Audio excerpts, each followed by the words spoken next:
21 मार्च 1913 को जन्मे बिहार के डुमराव गांव में कमारुद्दीन खान साहब उस नन्हे से बच्चे को देखकर पहली दफा उनके दादाजी के मुंह से निकला एक शब्द बिस्मिल्लाह। बस वही नाम हो गया उनका। जन्म से ही मेहर थी उनके ऊपर कि शनाई वादन के क्षेत्र में वो हमेशा इकलौते थे और इकलौते ही रहे। आज भी उनके अलावा उस शिखर तक कोई दूसरा शनाई वादक पहुंच ही नहीं पाया। भारत रत्न जब इनको मिला तो उस वक्त भी वो नमाज पढ़ रहे थे दिल्ली में क्राउन होटल में, और मैं अपने कमरे में था। अचानक फ़ोन आया मैनेजर का, नाजिम साहब बोले हम जी कह दीजिए लता जी बात करना चाहती हैं। लता जी बात करना चाहते हैं, क्या बात है? कौन बोल रहा है? भाई हम कहिए मैं नाजिम। भाई नाजिम मैं लता बोल रहे हैं। हम कहा दीदी नमस्ते, क्या है? खान साहब क्या कर रहे हैं? वो नमाज़ पढ़ रहे हैं। कहा मैं 2 मिनट उनसे बात करना चाहती हूँ। तो जब वो नमाज़ पढ़ते तो कोई दुनिया की ताकत उनको रोक नहीं सकती, क्या बात है? तो हम बड़े ज़ोर से गए। हम कहा अब्बा जी लता मंगेशकर जी का फ़ोन आया है, वो आपसे बात करना चाहती है। तो नमाज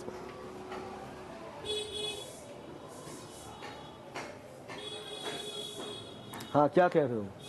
यानी इशारा था 2 मिनट रुको, रुक गए।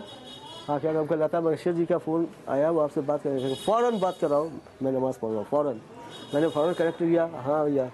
खान साहब नमस्ते, मैं लता मंगेशकर जी। हाँ भैया नमस्ते। खान साहब मुबारक हो, आपको भारत रत्न मिला हुआ है। लता जी ने मुबारकबाद दिया। तब हमें अब्बा जी के देख, अब्बा जी आपके साथ साथ इनको भी अनाउंस हुआ, आप इनको भी मुबारक दीजिए। रबा के नाजिम यह कह रहे कि तुम्हें भी मुबारक हो भाई, तुम्हें भी भारत रत्न हो गई हो। अल्लाह ऐसे तुमको वो दे, तरक्की दे। और तुम तो लता हो, अल्फाज दे, तुम तो लता हो, सरस्वती तुम्हारे गले में बैठी है। ये अब्बा जी का अल्फाज था। और एक इंटरव्यू में एक बार कौन लोग आए थे, कहा था आपके लता के बारे में क्या कहना है? तो कहीं लता के बारे में क्या कहना है? हम खड़े तो सुन रहे थे, उनकी सुनी हुई बात बता रहे हैं। उसके बारे में क्या कहते थे? ज़िंदगी भर तमाम हम सुनते आते हैं उसको, ये गाना वो गाना वो गाना, सोचते कि यार इतना सुर में गाती है कहीं बेसुरी हो जाए। एक सुर आधा सुर एक सुर थी, लेकिन अल्लाह ने उसको भी नवाजा है। लता तो लता है। बिस्मिल्लाह खान साहब एंड शहनाई, ये दोनों एक ही सिनोनिमस थे। शहनाई जैसे नाम आता है तो उस्ताद बिस्मिल्लाह खान साहब का नाम पहले दफ़े आता है। पूरा हिंदुस्तान के आवाज़ है वो। मतलब मुझे तो ऐसा लगता है कि हर जिंदगी के एक शाम उन्होंने खरीद लिया, क्योंकि शादी कोई सोच भी नहीं सकता विदाउट बिस्मिल्लाह खान शादी। शहनाई जैसा छोटा सा साथ शादी ब्याह में बजने वाला, घर के बाद वो शादियाँ वहाँ बज रहा है, मतलब देहोली से उसको भारत रत्न बुलंदी पर पहुँचा दिया। और आज के पीरियड में हर सास के आगे पीछे कोई है, कोई बहुत अच्छा तबला नवाज है, कोई बहुत अच्छा सितार नवाज है, तो वो भी है, तो वो भी है। मैंने बचपन से देखा है कि जब भी शहनाई का नाम आया तो बिस्मिल्लाह खान आया। आज वो मर गए तो ना उनके आगे किसी का नाम सुनाई दिया कि बिस्मिल्लाह खान साहब के आगे भी एक शहनाई नवाज थे, या बिस्मिल्लाह खान साहब के पीछे भी कोई शहनाई थे। ये नहीं कि मेरे फादर थे मैं तारीफ कर रहा हूँ, खुद दुनिया देखते हैं, आप लोग भी देखते होंगे। जब भी शहनाई का नाम आएगा तो बिस्मिल्लाह खान साहब का ही नाम आएगा। 50 साल पहले भी, उनके मरने के 50 साल बाद भी।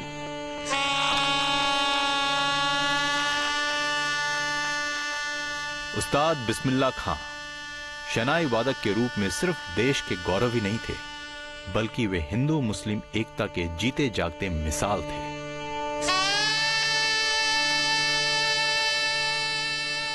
एक बहुत बड़ा बात उसने बताया था एक दफे, बोले थे कि देखो बेटा, तुम्हारा उस्ताद गुलाम अली खां साहब, हालांकि मैं उस्ताद मुनव्वर अली खां साहब से सीखा, मगर वो बोलते थे कि तुम्हारा उस्ताद, क्योंकि मैं गुलाम अली खां साहब का गायकी गाता हूँ। उस ज़माने में और भी ज़्यादा एकदम उन्हीं का गायकी गाता था। तो बोले कि बेटा हरिओम तत्सत गा के गुलाम अली बने, और देखो मुझे बिस्मिल्लाह खां सियासंग झूले बगिया में राम ललना, मैं राम नाम बजाया। सिया संग झूले बगिया में राम ललना, सिया संग झूले। ऐसा तुमको किसी भी सब्जेक्ट में ऐसा नहीं मिलेगा कि हरिओम तत्सत गा रहा है पंजाब के कोई मुसलमान, और सियासंग झूले बगिए में राम ललना बजा रहे बनारस के कोई मुसलमान। तो मैं बोला था कि खां साहब सुबह उठ कर जब हम टोड़ी रियाज करते हैं, अल्लाह जाने मौला जाने, नबी अली को नूर भर रहो, जग में हसन हुसैन चैन जिए। तो हमारा संगीत जो है, मैं सबको ये बता रहा हूँ कि हमारा संगीत जो है, इट इज़ द परफेक्ट, मतलब जिसको बोलते हैं हारमोनी ऑफ ह्यूमैनिटी।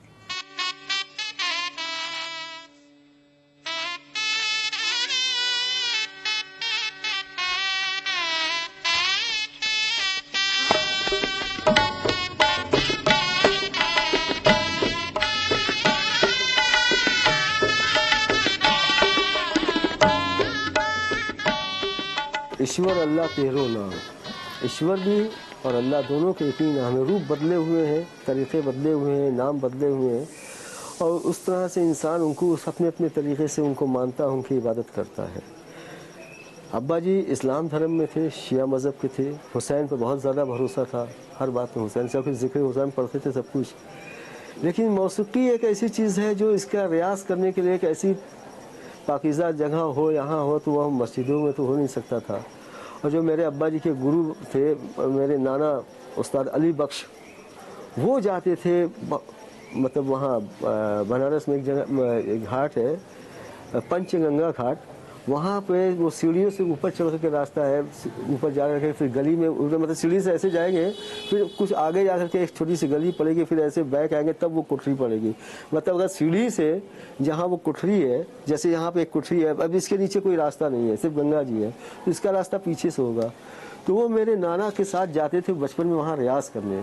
तो रियाज करने का जहाँ पर वो बैठा करते थे, वो उनकी पीठ के पीछे दरवाज़ा बंद में बैठने का, और सामने जो खिड़की थी उस पर सीधे गंगा जी थी, तकरीबन 100 फीट नीचे कोई रास्ता है। तो वो रियाज करते करते एक दिन उनको बड़ी खुशबू सुनाई दी, मैं कहीं खुशबू कोई इधर लगाए हुए है कि क्या है, और रियाज करते तो उनको बड़ा अच्छा, ये बहुत अच्छी खुशबू है, कोई आदमी इधर से गुजरा है बहुत अच्छा सेंट वेंट लगा करके, तो ऐसे देखे तो अच्छा है, बड़ा अच्छी, बहुत अच्छी खुशबू का तस्वुर है कि बहुत अच्छी खुशबू है। फिर वो रियाज करने लगे, उसी के 10-15 मिनट के बाद उससे दूना तेज खुशबू आई। भाई यार ये तो वही खुशबू है लेकिन बहुत तेज़ी से है। फिर इधर उधर देख रहे हैं, भाई दरवाज़ा तो बंद है, इधर से कोई आ नहीं सकता, और सामने खिड़की है और नीचे गंगा जी है, उड़ कर तो कोई आ नहीं सकता है, कहाँ से खुशबू आ रही है। फिर सोची कि भाई हो सकता है कि कोई लगा के गुजरा हो इधर से उधर। फिर वो बजाने का 2-4, 10-5 मिनट 15 मिनट बीता होगा, फिर इतनी देर खुशबू आई कि आदमी जब बर्दाश्त के बाहर हो गया था। अब जो उन्होंने आँख खोल करके देखा तो देखते क्या है कि दिव्य पुरुष, मतलब एक आदमी हाथों में कमंडल और त्रिशूल लिए हुए, और जो विस्ती बांधे हुए, हाथ पैरों में खड़ा हुआ है, और ऐसे गले में बस एक माला है और रुद्राक्ष है, क्या है रहता है, और मतलब जो रूप बताया कि एकदम शंकर भगवान का रूप, महादेव का रूप, और आके और इतने खूबसूरत ऐसा रूप, ऐसी रोशनी, और आके वैसे देख रहे हैं वाह बेटा बजा बेटा। तो बकौल अब्बा जी की आवाज़ तो मैं सुन रहा हूँ, मेरी आँख खुली है, लेकिन ना हम हिल पा रहे हैं, ना बोल पा रहे हैं, क्योंकि मेरे बदन पे जैसे हज़ारों मन का एक बोझ आ गया है। एक दफ़े इंडोर स्टेडियम में बजा रहे थे और मेरा गाना भी था, तो मैं परिचय किया, तो गुरुजी को, मतलब ज्ञान बाबू को बहुत ही उन्होंने श्रद्धा करते थे। तो गुरुजी के बारे में बातचीत होते होते बोले देखो, ये जो आपने मालकौंस गाया, इसमें एक मध्यम अगर लग गया तो बस और कुछ नहीं चाहिए, एक मध्यम काफ़ी है मालकौंस में। बहुत सागा माधा निशा सब लगना पड़ेगा ऐसी बात नहीं, एक मध्यम एक दिन लग गया तो तुम्हारा हो गया, बन गया। तो इसको बोलते हैं, बिस्मिल्लाह खान साहब का कहा हुआ बातचीत है, बोलते थे कि ये कर्तव्य विद्या, कर्तव्य विद्या का मतलब है कर तब होगा, कर तब होगा। तो बड़ी उईटी थे, बहुत ही अच्छी तरह बातचीत करते थे।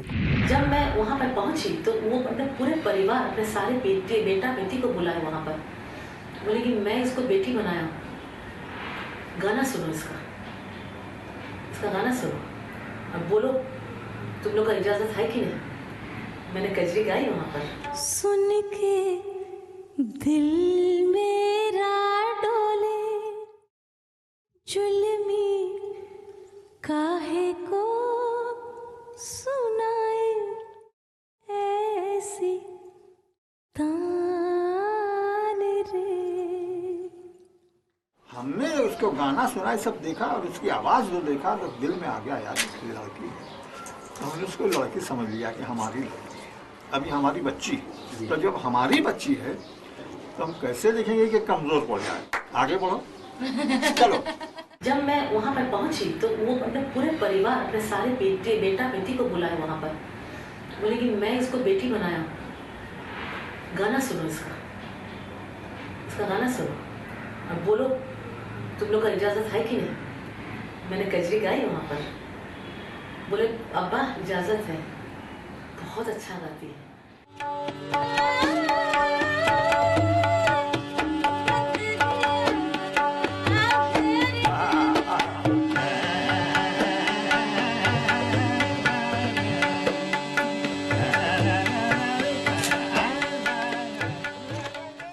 फिल्म का शूटिंग करना था बाबा के लिए।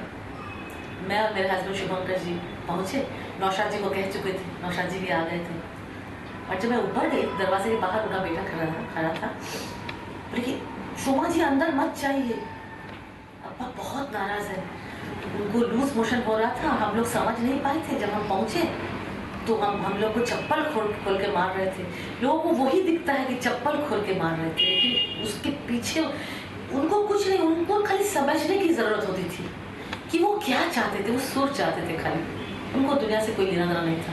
मैंने कहा आप मत डरिए, मैं अंदर जा। बोले सुबह से कुछ भी नहीं खाए, 1 बज रहा है, आप मत जाइए, आपको भी मार मिल जाएगा उनसे। मैंने कहा मुझे कुछ नहीं मिलेगा। मैं अंदर जाके देखी कि वो ऐसे लेटे हुए हैं, सुबह से कुछ भी खाए पिए नहीं। मैंने कान में मुँह डाल के मैंने इतना सा गाया, बिरन भैया अइले अनवैया सबनवा में ना जइबो नदी, ना जइबो नदी हो, ना जइबो नदी। बिरन भैया अइले अनवैया सबनवा में ना जइबो नदी। आँख कैसे खुले? जादूगरनी क्या चाहती है बताओ। मैंने उनको बैठाया, बाबा नौशाद साहब नीचे बैठे हुए हैं, मेरे हस्बैंड शुभंकर जी भी पूरा यूनिट लेके बैठे हुए, आपका शूटिंग करना है। सबको बुला के लाए, वो खाना पीना सब भूल गए कि उनका तबीयत खराब है। 3 घंटा शूटिंग किए वो पूरा। और उसके बाद मैंने कहा कि बाबा आप तो कुछ खाना, हमें कुछ नहीं चाहिए, मुझे बहुत आनंद मिल रहा है। कहते ना कि वो जो कहानी होती थी ना कि राजकुमारी का प्राण उसमें लगा रहता था, उनका प्राण इस सुर में था। इतनी सी समझ की जरूरत होती थी। देखो, एक होता है सुर, और सुर के अंदर भी एक सुर होता है। बिस्मिल्लाह खान साहब का वो सुर मिला था। सुर में वो तो बहुत सुर में बजाते थे, मगर एक सुर के अंदर एक दूसरा सुर होता है। ये समझने वाले कलाकार बहुत कम हमारे देश में पैदा हुए। बिस्मिल्लाह खान जैसे हिंदुस्तान के गौरव है, और बिस्मिल्लाह खान का गौरव है गंगा मैया। गए थे अमेरिका में, अमेरिका के प्रेसिडेंट के लिए उन्होंने गाना बजाया, बहुत खुश हो गए। फिर उन्होंने कहा कि कहाँ साहब आप अमेरिका में बस चाहिए। बोले मैं तो अकेले नहीं, मेरे साथ पूरा परिवार है 100 जन का, इनको भी बसा लें, इनको नौकरी सब कुछ करा दें। तो खाना तो बहुत परेशान हो गए, हर चीज़ भी उन्होंने हाँ कर दी। बोले मेरे गंगा माँ को आप ला सकेंगे अमेरिका में? मुझे तो रोज गंगा नहाना। बोले वो तो नहीं ला सकेंगे, वो तो मैं भी नहीं आ सकता। जैसे माँ अपना होम सिक कहते हैं, he was river sick, he was Ganga sick. और क्या कहूँ। मैंने उनको एक दिन प्रश्न, मैंने उनका फटा गंजी पहन के वो बैठे रहते थे हमेशा, और एक फटा सा पैजामा। तो मैंने 2 गंजी खरीद के उनको लेके गए, मुझे लौटा दिए। बोले कल ही मैंने 2 गंजी और 2 अंडरवेयर खरीद लिया है, मैं 2 ही रखता हूँ, इससे तीसरा नहीं, तो ज़्यादा की ज़रूरत नहीं। जब हमारा पार्लियामेंट में इतना बड़ा कॉन्सर्ट, प्रेसिडेंट, प्राइम मिनिस्टर सब लोग आ रहे हैं, सारे कैबिनेट मिनिस्टर, तो हमने कहा बाबा क्या पहन के जाएंगे? मैं क्यों?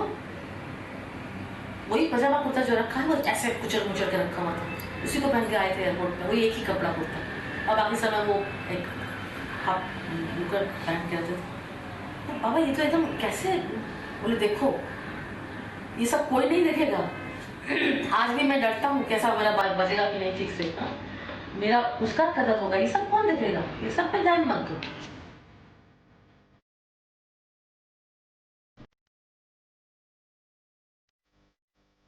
1930 में इलाहाबाद के ऑल इंडिया म्यूजिक कॉन्फ्रेंस में उस्ताद बिस्मिल्लाह खां को पहला राष्ट्रीय स्तर का पुरस्कार मिला शहनाई वादन के लिए। उसके बाद वे लगातार पुरस्कार, सम्मान, प्रशंसा बस बटोरते ही रहे। पद्मश्री, पद्म भूषण, पद्म विभूषण और 2001 में भारत का सर्वश्रेष्ठ सम्मान भारत रत्न।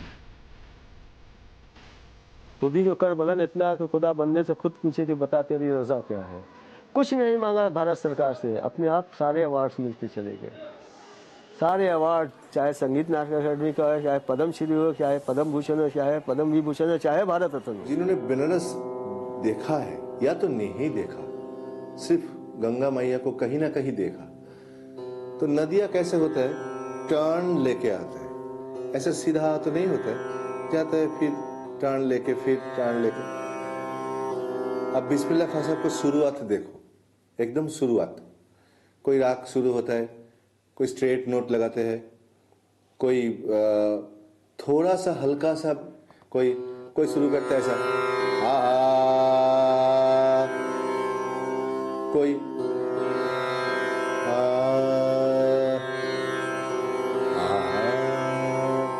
ये सब शुरुआत मिलेगा एकदम। और बिस्मिल्लाह खान साहब को शुरुआत में देखो, शुरुआत में नदी आ जाता है कहां से,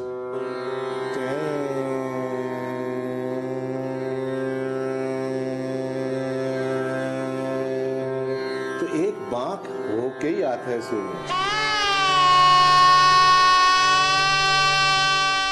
उस्ताद बिस्मिल्लाह खां शहनाई को सिर्फ मंच पर नहीं, फिल्मी पर्दे पर भी लेकर आए। उन्होंने खुद सत्यजीत रे की फिल्म जल सागर में अभिनय किया और 1959 में गूंज उठी शहनाई फिल्म में शहनाई का पूरा स्वर बिस्मिल्लाह खान साहब का ही था।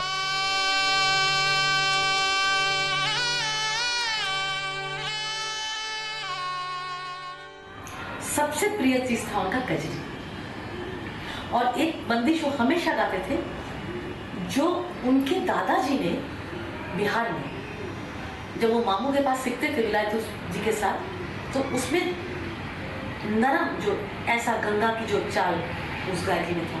लेकिन जब वो दादाजी के पास पहुंचे वहां पर बोले, अरे तू शेर के बच्चा है, तू खाली इतना नरम तरीके से क्यों बने, इतना मुलायम क्यों है तेरा बाज, थोड़ा सा ताकत ला। तो वो हमेशा उसको भी बजाते थे उस बाज से।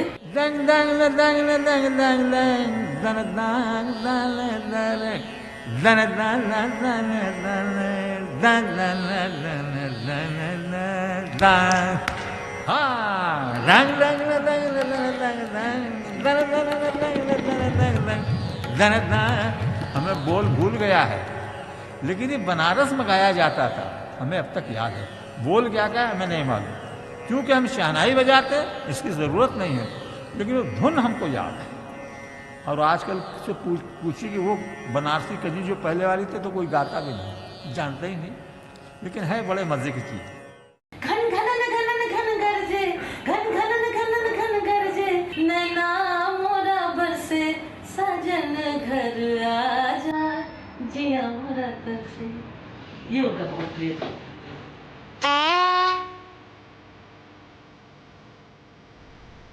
बचपन से शहनाई में एक चीज मुझे बहुत अच्छा लगता था, वो है मीड। सुनने में बहुत आसान है मीड, पर उसको सुर में लाने के लिए तो जान निकल जाती है। वो बहुत सीखने की चीज है।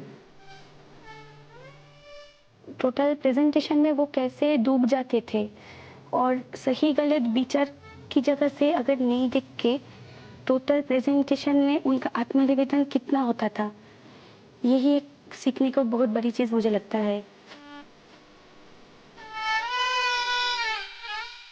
अपनी शहनाई से उनका नाता केवल एक संगीतकार और वाद्य का नहीं, बल्कि जन्म जन्मांतर का था।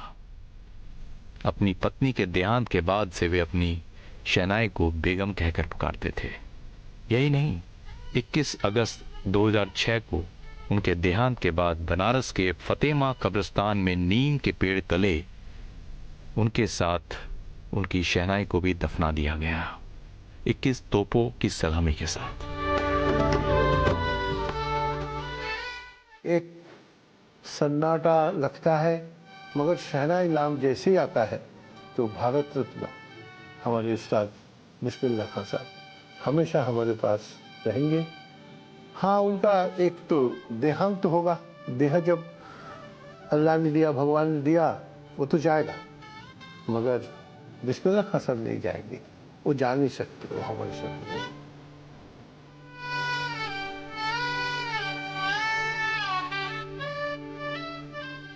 जिस व्यक्ति को भारत का सबसे श्रेष्ठ सम्मान दिया गया हो, उस व्यक्ति को सम्मान देना मेरे लिए, हमारे इस शो के लिए बहुत बड़े सम्मान की बात है।